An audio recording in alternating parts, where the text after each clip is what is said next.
Hello, नमस्कार, जय हिंद दोस्तों। स्वागत है आपका यूनिक स्टडी अड्डा पर। तो 18 सितंबर डेली करंट अफेयर में आप सभी लोगों का स्वागत है। तो 18 सितंबर में जितने महत्वपूर्ण करंट अफेयर बन सकते हैं उन सभी करंट अफेयर के बारे में हम लोग विस्तार से बात करेंगे।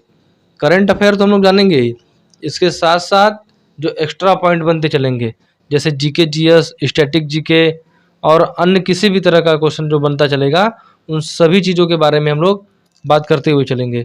तो चलिए दोस्तों, बिना किसी देरी के आज की क्लास को शुरू करते हैं, जिसमें हमारा पहला क्वेश्चन है कि हाल ही में किस राज्य सरकार ने निपाह वायरस, कौन सा वायरस भैया, निपाह वायरस फैलने के कारण हाई अलर्ट जारी किया है। तो ऑप्शन ए में है असम, ऑप्शन बी है केरल, ऑप्शन सी है उड़ीसा, ऑप्शन डी है महाराष्ट्र। अब यदि ऑप्शन की बात करें तो महाराष्ट्र की कैपिटल मुंबई, महाराष्ट्र के मुख्यमंत्री एकनाथ शिंदे, महाराष्ट्र के राज्यपाल रमेश बैस, महाराष्ट्र के तट को क्या कहते हैं, कोंकण तट। महाराष्ट्र में क्या पाया जाता है, नावा सावा बंदरगाह, नावा सावा बंदरगाह महाराष्ट्र में पाया जाता है। तो ये सब चीज़ें महाराष्ट्र के बारे में। बात करें उड़ीसा के बारे में, तो उड़ीसा की राजधानी भुवनेश्वर, उड़ीसा के मुख्यमंत्री नवीन पटनायक। अभी हाल ही में इनकी सिस्टर का मृत्यु हो गया है, जो एक लेखिका थी। नवीन पटनायक जो उड़ीसा के मुख्यमंत्री हैं, इनकी बहन का मृत्यु हो गया है, जो एक लेखिका थी। बात करें उड़ीसा के राज्यपाल की, तो गणेशी लाल। बात करें हमारे सवाल का आंसर क्या होगा कि निपाह वायरस फैलने के कारण हाई अलर्ट किस राज्य ने जारी किया है। तो हमारे सवाल का correct answer option number B, Kerala हो जाएगा। तो केरल हमारे सवाल का करेक्ट आंसर हो जाएगा। अब केरल सही आंसर है, तो बात कर लेते हैं केरल की। तो ये है मैप में केरल, ये है मैप में केरल। तो देखिए यहाँ पर भारत इंडिया के मैप में केरल है और यहाँ पर अलग से भी केरल है। तो केरल की बात करें तो आप सभी को पता होगा कि 1498 में भारत की खोज की गई। किसने खोज किया, वास्को डी गामा ने खोज किया। तो 1498 में किया। तो सर्वप्रथम जो वास्को डी गामा आया था इधर यूरोप से चल के, सर्वप्रथम यहाँ कालीकट के, केरल के कालीकट के तट पर आया था। केरल का एक तट है कालीकट तट, वहाँ पर सर्वप्रथम वास्को डी गामा आया था। तो 1498 में आया था।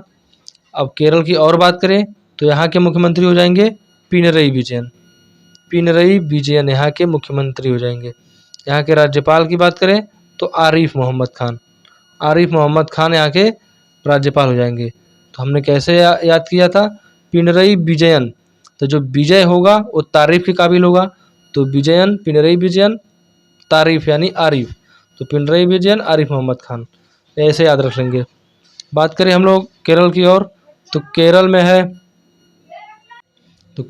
है पेरियार झील, वेम्बनाड झील, पेराम्बिकुलम राष्ट्रीय उद्यान, पेरियार राष्ट्रीय उद्यान, पेरियार झील भी है, पेरियार राष्ट्रीय उद्यान भी है। तो पेरियार राष्ट्रीय उद्यान, पेराम्बिकुलम राष्ट्रीय उद्यान, वेम्बनाड झील, वेम्बनाड झील।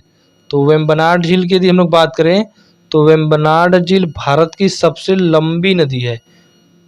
वेम्बनाड झील भारत की सबसे लंबी नदी है, वेम्बनाड झील।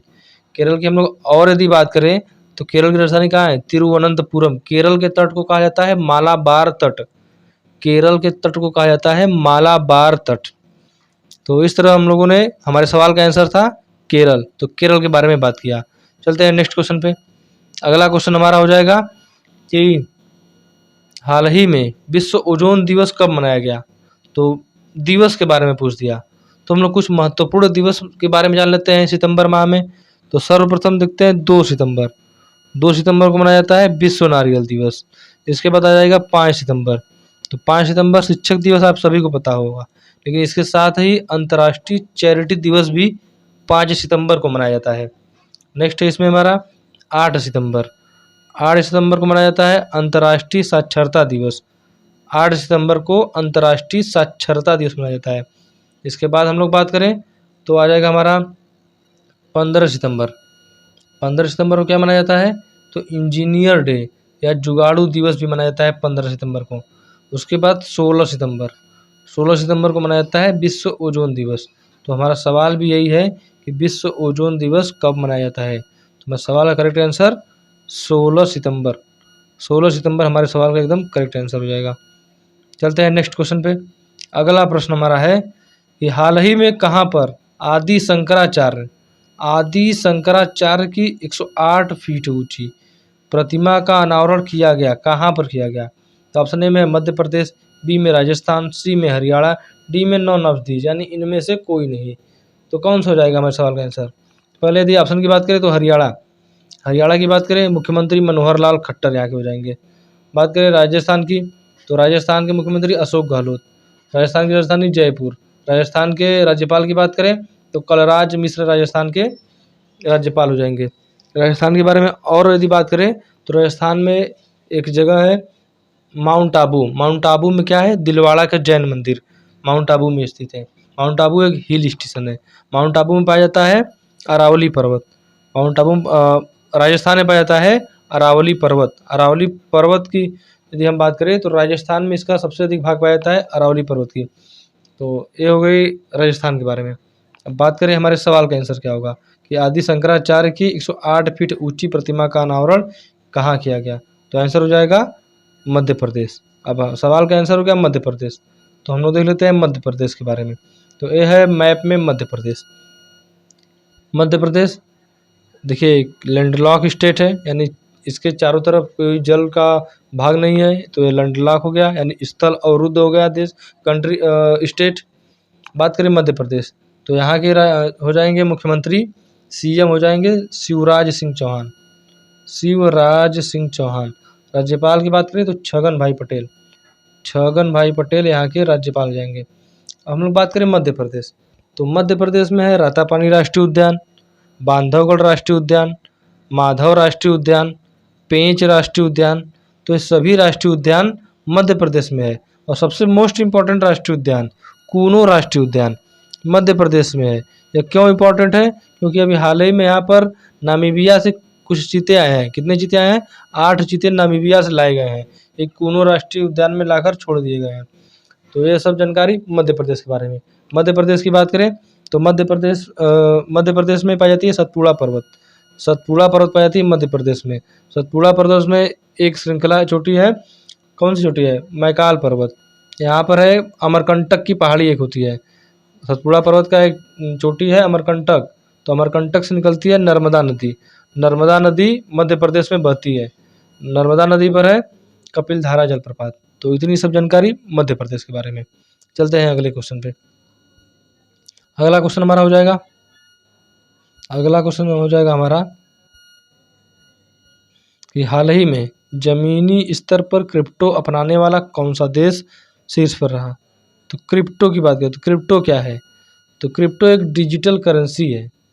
क्रिप्टो एक डिजिटल करेंसी है जो 2009 में सामने आया था बिटकॉइन के रूप में।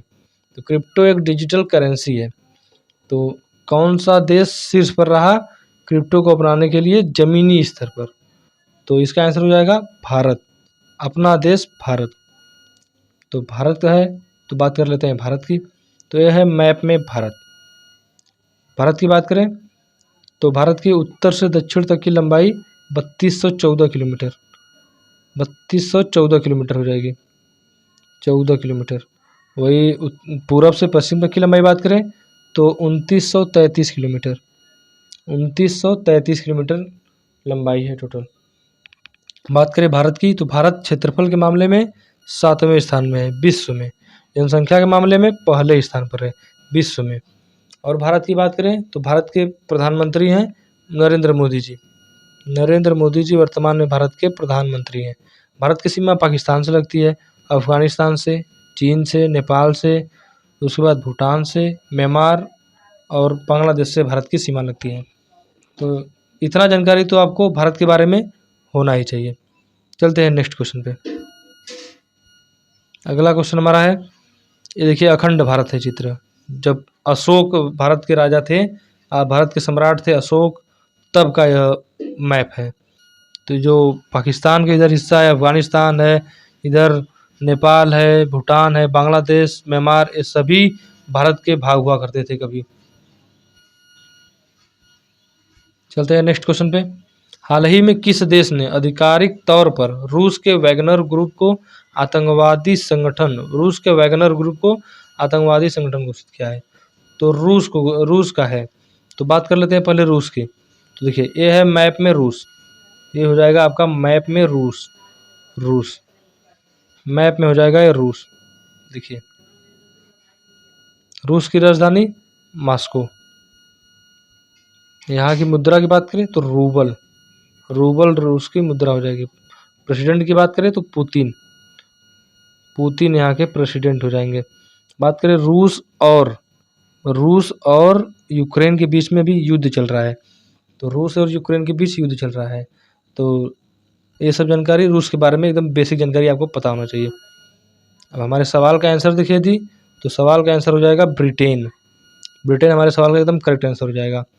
तो ब्रिटेन के बारे में बात कर लें तो देखिए ये है मैप में ब्रिटेन, ये ब्रिटेन का मैप है। ब्रिटेन की बात करें तो यहाँ के प्रधानमंत्री ऋषि सुनक, जो भारतीय मूल के हैं। ऋषि सुनक यहाँ के प्रधानमंत्री हैं जो भारतीय मूल के हैं। और बात करें ब्रिटेन की तो यहाँ की राजधानी लंदन। लंदन किस नदी के किनारे बसा है? तो टेम्स नदी के किनारे बसा है। लंदन टेम्स नदी के किनारे बसा है। तो ये सब जानकारी हो गई ब्रिटेन के बारे में। ये सब जो वेल्स ये सब दिखाई दे रहे हैं, ये सब ब्रिटेन के अंतर्गत ही आते हैं। नेक्स्ट क्वेश्चन पे चलते हैं। अगला क्वेश्चन हमारा है कि हाल ही में भारतीय फुटबॉल टीम आधिकारिक एयरलाइन कौन सी बनी है? फुटबॉल टीम की बात कर रहे हैं। तो भारतीय फुटबॉल टीम की स्थापना कब हुई? तो 1893 में भारतीय फुटबॉल टीम की स्थापना हुई। तो भारतीय फुटबॉल टीम की आधिकारिक एयरलाइन कौन बना है? तो इसका आंसर हो जाएगा इंडिगो। इंडिगो बना है भारतीय फुटबॉल टीम का आधिकारिक एयरलाइन। तो देखिए इंडिगो बना है। तो हम लोग बात कर लेते हैं इंडिगो के बारे में। तो इंडिगो की स्थापना कब हुई? इंडिगो की स्थापना की बात करें तो इंडिगो की स्थापना हुई 2006 में। 2006 में इंडिगो की स्थापना हुई। इंडिगो के वर्तमान सीईओ कौन है? तो Peter Elbers. Peter Elbers Indigo के वर्तमान सीईओ हैं इंडिगो के। 2006 में स्थापना और सीईओ पीटर एल्बर्स। वही बात करें हम लोग एयर इंडिया की, तो एयर इंडिया की स्थापना 1932 में हुई। स्थापना 1932। टाटा ग्रुप इसके मालिक हैं। सीईओ की बात करें तो सीईओ कैंपबेल विल्सन है। कैंपबेल विल्सन इसके सीईओ हैं, लेकिन टाटा ग्रुप इसके ऑनर है। तो हमारे सवाल का आंसर इंडिगो हो जाएगा। चलते हैं नेक्स्ट क्वेश्चन पे। अगला क्वेश्चन हमारा है स्वच्छता ही सेवा 2023 अभियान का शुरुआत किसने किया? तो इसका आंसर हो जाएगा हमारा option number C, Gajendra Singh Shekhawat. अब गजेंद्र सिंह शेखावत कौन है? तो गजेंद्र सिंह शेखावत है वर्तमान में केंद्रीय जल मंत्री। केंद्रीय जल मंत्री है गजेंद्र सिंह शेखावत। मंत्री कैबिनेट मंत्री के बारे में आ रहा है, तो कैबिनेट मंत्रियों की जान लेते हैं। तो अश्वनी वैष्णव है वर्तमान में रेल मंत्री। रमेश बैस कौन है? महाराष्ट्र के गवर्नर हैं, राज्यपाल है महाराष्ट्र के रमेश बैस। मोदी जी भारत के वर्तमान प्राइम मिनिस्टर हैं। बात करें वित्त मंत्री की, तो वित्त मंत्री हो जाएंगे निर्मला सीतारमण। निर्मला सीतारमण वर्तमान में भारत की वित्त मंत्री हैं। सड़क परिवहन मंत्री की बात करें तो नितिन गडकरी। नितिन गडकरी वर्तमान में सड़क परिवहन मंत्री हैं। और बात करें रक्षा मंत्री तो राजनाथ सिंह, र से रक्षा र से राजनाथ सिंह। गृह मंत्री की बात करें तो अमित शाह। अमित शाह सहकारिता मंत्री भी है। तो हमारे सवाल का आंसर हो जाएगा गजेंद्र सिंह शेखावत। गजेंद्र सिंह शेखावत वर्तमान में भारत के जल मंत्री हैं, जिन्होंने स्वच्छता ही सेवा अभियान की शुरुआत किया। नेक्स्ट क्वेश्चन है हमारा कि हाल ही में भारत किस देश का सबसे बड़ा निर्यात भागीदार बना? तो निर्यात भागीदार पूछा है। आयात भागीदार है यूएस से। आयात यानी आता है, कहाँ से आता है सबसे ज़्यादा? यूएसए से। निर्यात भागीदार की बात करें तो बांग्लादेश। बांग्लादेश को हम लोग सबसे ज़्यादा निर्यात करते हैं। तो हमारे सवाल का आंसर हो जाएगा कि सबसे बड़ा निर्यात भागीदार बांग्लादेश हो जाएगा। तो सवाल का करेक्ट आंसर बांग्लादेश। अब बांग्लादेश है तो बांग्लादेश के बारे में देख लेते हैं। तो यह है मैप में बांग्लादेश। देखिए ये है मैप में बांग्लादेश। यहाँ पर छोटा सा बांग्लादेश है, भारत के अंदर आ जा रहा है। यहाँ पर देखिए बड़ा सा बांग्लादेश। तो बांग्लादेश की देखिए लोगो है, यहाँ का झंडा है। बांग्लादेश की बात करें तो बांग्लादेश की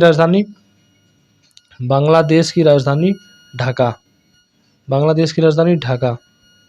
यहाँ की मुद्रा टका। यहाँ की प्रधानमंत्री शेख हसीना। शेख हसीना यहाँ की प्रधानमंत्री हो जाएंगी। बांग्लादेश में गंगा को पद्मा के नाम से जानते हैं। जमुना को किस नाम से जानते हैं? ब्रह्मपुत्र को जमुना के नाम से जानते हैं। जब ये दोनों नदियाँ मिलती हैं आपस में तो मेघना नाम से इनकी संयुक्त धारा बहती है बांग्लादेश में। तो ये सब जानकारी बांग्लादेश के बारे में। बांग्लादेश भारत का एक पड़ोसी देश है। तो ये सब जानकारी बांग्लादेश के बारे में। नेक्स्ट क्वेश्चन है कि हाल ही में किसने ईडी के डायरेक्टर के रूप में कार्य संभाला है? तो ईडी की बात कर रहा है। तो ईडी का फुल फॉर्म हो जाएगा इन्फोर्समेंट डायरेक्टोरेट। ईडी जो सबके घर पे छापा मार देते हैं वही ईडी है। तो ईडी की स्थापना 1956 में हुआ। कब हुआ? 1956 में ईडी का स्थापना हुआ। ईडी का फुल फॉर्म इन्फोर्समेंट डायरेक्टोरेट। तो ईडी के डायरेक्टर के रूप में कार्यभार संभाला है। तो इसका आंसर हो जाएगा राहुल नवीन। राहुल नवीन हमारे सवाल का एकदम करेक्ट आंसर हो जाएगा। नेक्स्ट हम लोग बात करते हैं, ईडी की बात कर लिए तो सीबीआई की भी बात कर लेते हैं। तो सीबीआई की स्थापना हुआ 1963 ईस्वी में। बात करें एनआईए की, एनआईए भी बात कर लेते हैं। तो एनआईए का स्थापना 2008 ईस्वी में हुआ। हमारे सवाल का आंसर राहुल नवीन। नेक्स्ट क्वेश्चन पे चलते हैं कि हाल ही में मिस यूनिवर्स पाकिस्तान यानी मिस पाकिस्तान 2023 किसने जीता है? तो मैरी कॉम, हीरा इनम, एरिका रॉबिन, इनमें से कोई नहीं। तो हमारे सवाल का आंसर हो जाएगा एरिका रॉबिन। एरिका रॉबिन हमारे सवाल का एकदम करेक्ट आंसर हो जाएगा। तो अब पाकिस्तान की बात क्या है? तो पाकिस्तान के बारे में देख लेते हैं। तो यह है मैप में पाकिस्तान। ये सब तो भारत का ही है, अलग देश बन गया है पाकिस्तान बस। तो ये मैप में है पाकिस्तान। पाकिस्तान की राजधानी इस्लामाबाद यहाँ की राजधानी है, इस्लामाबाद। पाकिस्तान की बात करें तो नवाज शरीफ वर्तमान में यहाँ के प्रधानमंत्री हैं। पाकिस्तान की और बात करें तो भारत और पाकिस्तान के बीच सिंधु जल समझौता हुआ है। कब हुआ है? 1960 में हुआ है। किसने कराया है? वर्ल्ड बैंक ने कराया है। 1960 में वर्ल्ड बैंक ने सिंधु जल समझौता, कौन जल समझौता? सिंधु जल समझौता कराया है भारत और पाकिस्तान के बीच। तो देखिए मैप में पाकिस्तान है। पाकिस्तान में राज्य हैं बलूचिस्तान, सिंध, पंजाब, खैबर पख्तूनवा, यही सब राज्य है। गिलगिट बाल्टिस्तान जिसे पाकिस्तान ने धोखे से कब्जे किया है, ये भारत का ही मान लीजिए। तो ये सब हो जाएगा पाकिस्तान के बारे में। तो आज के लिए दोस्तों इतना ही। उम्मीद है आप लोगों को ये सेशन पसंद आया होगा। यदि पसंद आया है तो अपने दोस्तों के साथ शेयर करें और ज़्यादा से ज़्यादा लाइक करें। जय हिंद।